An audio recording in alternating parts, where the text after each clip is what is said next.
કચોલિયા માઈ આશ્રમ ખાતે ચોપન ગામ ખારાપટ રોહિત સમાજનો 8મો ભવ્ય સમૂહ લગ્નોત્સવ સંપન્ન 22 નવદંપતીઓએ પ્રભુતામાં પગલાં પાડ્યા.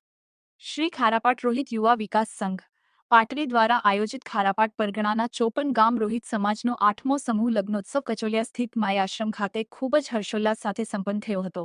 પૂજ્ય મગનબાપુના અધ્યક્ષ સ્થાને યોજાયેલા આ મંગલ પ્રસંગે 22 નવદંપતીઓએ શાસ્ત્રોક્ત વિધિથી લગ્નગ્રંથિએ જોડાઈને નવું જીવન શરૂ કર્યું હતું. આ રૂડા અવસરે સમાજના વિવિધ શ્રેષ્ઠીઓ અને સંતો મહંતોની પ્રેરક ઉપસ્થિતિએ સમગ્ર વાતાવરણને ભક્તિમય અને મંગલમય બનાવી દીધું હતું. જેમાં આમરણ ભીમ સાહેબની જગ્યાના મહંત બાબુરામ બાપુ, ઘોઘાવદરના ત્રિલોક બાપુ, ઝીંઝુવાડાના દયારામ બાપુ અને રામદેવરા રાજસ્થાનથી પધારેલા મહંત મોતીલાલજી સહિતના સંતોએ નવદંપતીઓને સુખી દાંપત્ય જીવનના આશીર્વચન પાઠવ્યા હતા.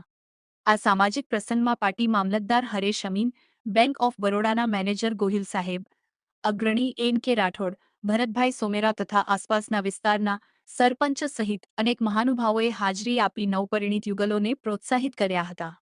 આ ભવ્ય આયોજનમાં 5,000થી વધુ જ્ઞાતિજનો અને મહેમાનો ઉમટી પડ્યા હતા, જેના કારણે કચોલિયા માઈ આશ્રમ ખાતે એકતા અને ઉત્સાહનો ત્રિવેણી સંગમ જોવા મળ્યો હતો.